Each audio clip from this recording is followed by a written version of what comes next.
मालवा का राजा है मुंज। कहां का राजा है? मालवा। कर्नाटक में भी चालुक्य वंश था, गुजरात में भी चालुक्य थे, कर्नाटक में भी कौन थे? और कर्नाटक वाले चालुक्यों का एक राजा हुआ था तेलप सेकंड।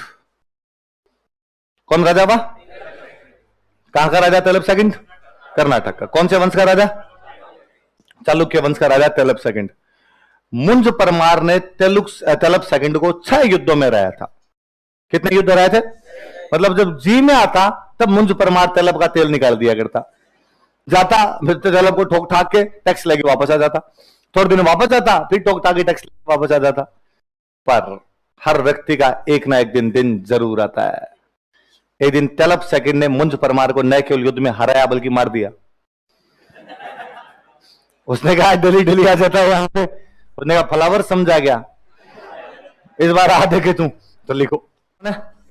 देखो हुआ क्या था, मुंज परमार के बेटा नहीं था। कह क्या रहे कौन से बेचो, मेरा नाम लेके कहना कि मरोगे कैसे मान जाओगे, क्यों फालतू में मौत आई है। सिंधुराज के सॉरी मुंज परमार के कोई भी बेटा नहीं था। सिंधुराज का बेटा था, उसका नाम था भोज। क्या नाम था? तो मुंज ने ऐसे कहा कि भाई मेरे मरने के बाद में, मेरा तो बेटा है नहीं, तो भाई वाले बेटे को क्या बना देना? राजा। तो मुंज के बाद में राजा किसको बनना चाहिए? भोज को। लेकिन भोज बच्चा था, मुंज परमार तेलप सेकंड के खिलाफ लड़ता हुआ मारा गया, तो भोज बच्चा है। एक तरीका तो यह कि भोज को राजा बना दो और सिंधुराज को उसका क्या बना दो? संरक्षक। तो जब तक भोज बड़ा नहीं होगा तब तक कौन संभालेगा? पर भोजराज ने अपने बेटे का प्लीज तू तो बनेगा ही, बीच में थोड़े टाइम के लिए मैं बन जाऊं तो क्या दिक्कत है? तो बीच में दोनों के लिए कुछ टाइम के लिए कौन बन गया? और इस सिंधुराज ने उपाधि धारण की थी नवशासांक। इसकी उपाधि क्या थी? लिख लो, उपाधि क्या है? नवशासांक, है ना। तो सिंधुराज के, इसका मतलब है कि इस राजा ने अपने राज्य में नवीन साहस का संचार किया। कैसे साहस का संचार किया? नहीं, नई हिम्मत जुटाता है वो, राज्य में नई हिम्मत जुटाता है, इसलिए उपाधि क्या हो गई उसकी? नवशासक। अब बुक का नाम है नवशासांक चरित्र, इसका मतलब नवशासांक की जीवनी है। नवशासांक कौन है? सिंधुराज। इसका मतलब उस बुक में सिंधुराज की जीवनी। किसकी जीवनी है? इसका मतलब है पद्मगुप्त मुंज के दरबार में भी था और बाद में इसके दरबार में भी रहा होगा। किसके दरबार में? पहले तो किसके रहा था? मुंज, और बाद में सिंधुराज। तो सिंधुराज के दरबार में रहते उसने किताब कौन सी लिख दी? नवशासांक चरित्र, क्योंकि सिंधुराज की उपाधि क्या थी? नवशासक। फिर मैंने बताया था राजा तो बनना तो कौन था? भोज। अगला राजा लिखो, भोज। देखो हम पढ़ते हैं कि धारा नगरी के और भोज परमार सेकंड को हमीर ने हराया था। पढ़ते हैं धार के भोज परमार सेकंड को किसने हरा दिया था? हमीर। तो वो तो था भोज सेकंड, ये जो है ये कौन है? भोज फर्स्ट। वापस सुनो, मुंज परमार ने चित्तौड़ पे कब्जा कर लिया था। मुंज परमार कहां कब्जा कर लेता है? चित्तौड़। मुंज परमार के बाद चित्तौड़ पे कब्जा हो गया सिंधुराज। किसके कब्जा हो गया? सिंधुराज। सिंधुराज के बाद चित्तौड़ पे कब्जा किसका हो गया? भोज। इसलिए आप पढ़ते हो कि धंधुक भागकर चित्तौड़ में भोज परमार के पास चला गया। धंधुक भागकर चित्तौड़ में किसके पास चला गया? पढ़ा था ना। तो ये भोज परमार है, ये कहां पर बैठा हुआ है? चित्तौड़। वास्तव में राजा कहां का है? मालवा का। लेकिन मालवा वाले परमारों ने, मुंज ने कहां पर कब्जा कर लिया था? चित्तौड़। मुंज के बाद कब्जा किसके पास आ गया? सिंधुराज। सिंधुराज के बाद कब्जा किसके पास आ गया? पहले बड़ी बात। और जब ये भोज यहां चित्तौड़ में रहता था तो इसने चित्तौड़ में शिव जी का एक मंदिर बनवाया और उस मंदिर का नाम है त्रिभुवन नारायण मंदिर। क्या नाम है? त्रिभुवन नारायण इसकी खुद की उपाधि थी, तो इसने खुद की उपाधि के नाम पर मंदिर बना दिया और मंदिर का नाम क्या रख दिया? त्रिभुवन। शिव जी का मंदिर। किसका मंदिर है? कहां पर बनवाया? इसने चित्तौड़ में त्रिभुवन नारायण मंदिर का निर्माण करवाया। तो 7 नंबर वाले कर रहे थे अपने से नीचे वाले।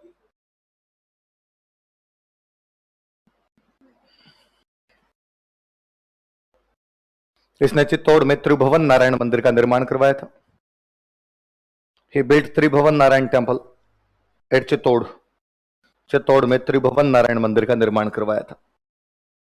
He built Tribhuvan Narayan temple at Chittor. Chittor में त्रिभुवन नारायण मंदिर का निर्माण करवाया था। क्लास किसकी चल? विकास सर की चल। This is reasoning. Tribhuvan Narayan Mandir, कौन से मंदिर का निर्माण करवाया था? त्रिभुवन नारायण मंदिर। कहां पे करवाया? याद रखना इस बात को ना। अच्छा, चित्तौड़ में उदयपुर के पास एक जगह पड़ती है नागदा। कौन सी जगह? वहां पर इसने एक झील बनवाई थी, भोजसर। कौन सी झील बनवाई? लिखो, नागदा के पास इसने भोजसर नामक झील बनवाई। नाग। अच्छा, भोज की खुद की राजधानी थी धारा नगरी। राजधानी कौन सी थी? कल बताया था ना मैंने। मालवा वालों की राजधानी नहीं बताई थी कि मैंने? मालवा वालों की, वैसे तो अपने पढ़ते हैं कि धार के भोज परमार सेकंड को रहा था। मालवा वालों की दो राजधानी थी इनकी। शुरुआत में राजधानी थी धार, धार का दो ऐसी क्या का दो धारा नगरी। बीच में कुछ टाइम के लिए राजधानी बनी थी उज्जैन। क्या बनी थी? और उज्जैन के बाद वापस राजधानी बना दी थी धारा नगरी। तो मालवा वाले परमारों की बेसिकली दो राजधानियां थी, पहले धारा नगरी फिर उज्जैन, बाद में वापस कौन सी थी? जहां पर लिखा ना मालवा के परमार, वही लिख लो राजधानियां, ताकि याद रहेगा।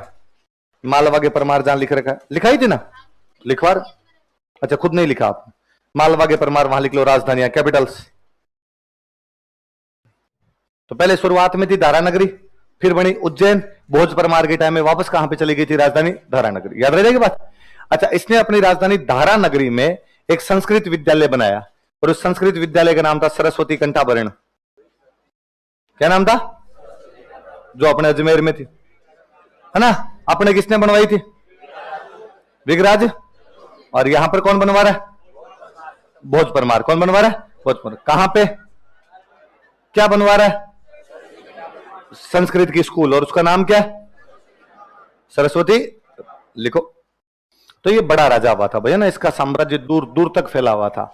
मध्य प्रदेश में भोपाल है, भोपाल, तो कहते भोपाल का नाम भोपाल नहीं था, भोपाल का नाम था भोजपाल।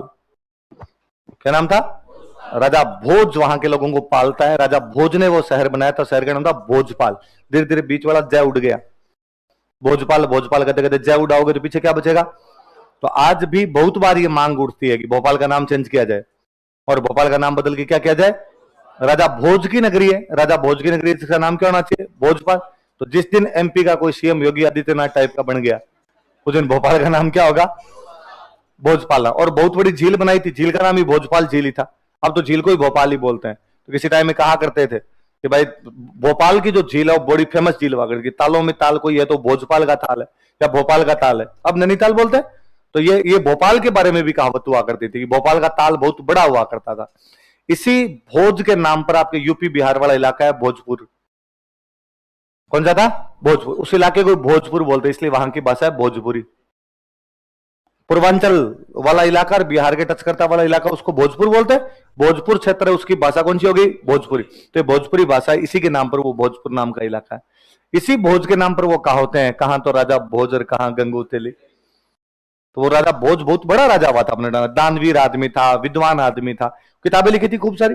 लिखो पुस्तकें। अच्छा एक बात पहले और लिखो, क्या लिखा, क्या लाइन लिखी आपने?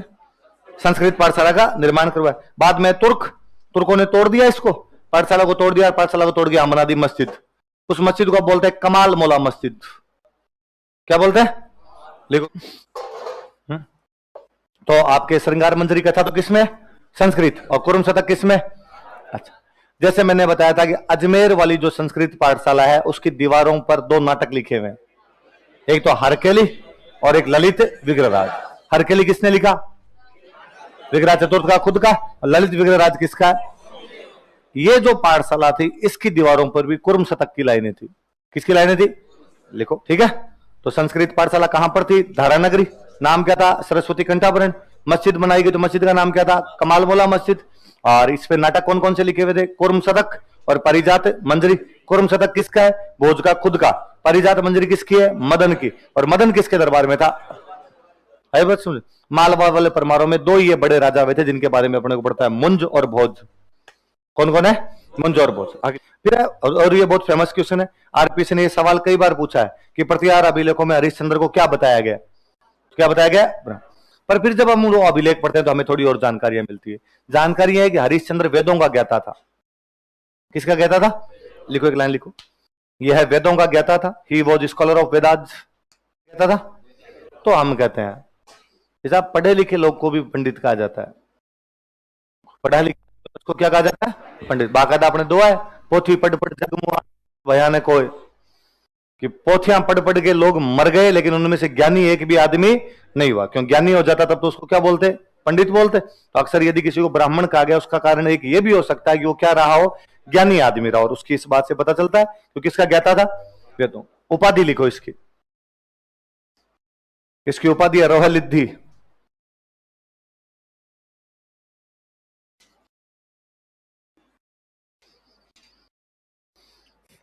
उपाधि क्या है इसकी? रोहलिद्धि। तो कहा भाई रोहलिद्धि का मतलब क्या हुआ? कि रोहलिद्दी का मतलब होता है वह व्यक्ति जो योगा करता है, वह व्यक्ति जो योग में निपुण। रोहलिद्दी का मतलब क्या होता है? योग में निपुण। कोष्टक में लिख लो, एक्सपर्ट इन योगा। आत्मप्रभा, है ना, कि महिलाओं के अंदर योगा कर रही थी तो कौन थी? आत्मप्रभा। पुरुषों में इधर को योगा कर रहा है तो वो कौन है? हरिश्चंद्र। उपाधि क्या है इसकी? रोहलिद्दी। क्या उपाधि है? रोहलिद्दी। अच्छा, अभिलेखों में कहा गया इसके 4 बेटे थे। क्या बेटे थे? नाम तक दिए हुए इसके 4 बेटों के, रज्जिल, भोग भट्ट,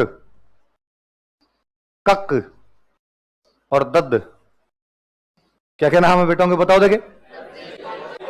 रज्जिल, भोग भट्ट, कक और, मुझे लगता है ये रज्जिल भोग भट्ट 2 हुए तब तक तो इसने नाम ठीक रखे। फिर किसी ने कहा यार इसका नाम कै पे है, इसने कहा रख दो कै कै कै, द नाम रख दो, तो नाम क्या रख दिए? कक और द। लिखो बेटे, पुत्र लिखे, चारों के नाम लिखो। फिर मैं बताता हूं, एक बात बताऊंगा। दद्द, कक, मुझे तो रज्जिल का भी लगता है रज रहा होगा, उसने कहा होगा यार डैडी क्या नाम रख दिया यार, इससे अच्छा डंबर सिंह रख देते। थोड़ा ठीक लगता है यार। रज कक दद्द क्या है? हाँ, अभी की जनरेशन में होते तो बच्चे खुद ही खुद के नाम चेंज कर लेते हैं, लगता है क्या रख दिया। आजकल तो टावरों के नाम वैसे पता नहीं क्या क्या रख देते हैं, समझ में नहीं आता, है ना। वापस कठिन कठिन नाम रखने की वापस है। बीच में फिक्स हो गए थे नाम, सुनील, अनिल, सुरेंद्र, महेंद्र, जितेंद्र, वीरेंद्र, सारे के सारे वैसे नाम होते। या ये जो मेरा नाम है जैसे वीर लगा लगा के, राजवीर, जयवीर, है ना, इस प्रकार के खूब सारे नाम, यूं वीर वीर एक जैसे नाम, भाइयों भाइयों के नाम सबके एक जैसे रखते। लड़कियों के नाम फिक्स हो गए थे, सबके लास्ट में ता, सुनीता, अनीता, ललिता, योगिता, हर्षिता, सब यूं फिक्स कर दिए थे एकदम।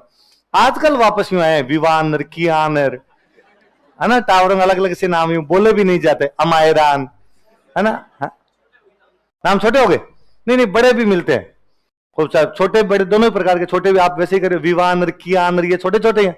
और ये बॉलीवुड वाले नए ट्रेंड लाए कि बाप और माँ का मिला दो। विराट कोहली, अनुष्का का वामिका, तो बच्चे का क्या रख दिया? अरे यार ऐसे कैसे मिला दो यार, किसी का कुछ ही बना दे। तो टाबर का नाम ढंग का रख देते कि विराट के ले लिया वाम और अनुष्का के ले लिया का, तो नाम क्या कर दिया उसका? वामिका। तो ये एक अलग खेल रहे हैं, इन वाला खेल ही नहीं समझ में आ रहा है अलग से। तो कौन कौन बेटे हैं बताओ देखे? रज्जिल, भोग भट्ट, कक और दद्द। इन चारों बेटों ने, अभिलेखों में लिखा हुआ है, इन चारों बेटों ने मिलकर मंडोर को जीता। किसको जीता? इसका मतलब पहले मंडोर हरिश्चंद्र के पास तो नहीं, तो हरिश्चंद्र कहां रहता था अल्लाह जाने, इसके बारे में कोई भी जानकारी अभिलेखों में नहीं है। इन चारों ने मिलकर मंडोर को जीता और मंडोर में परकोटा बनवाया। क्या बनवाया? परकोटा समझते हो? 4 दीवारी। लिखो।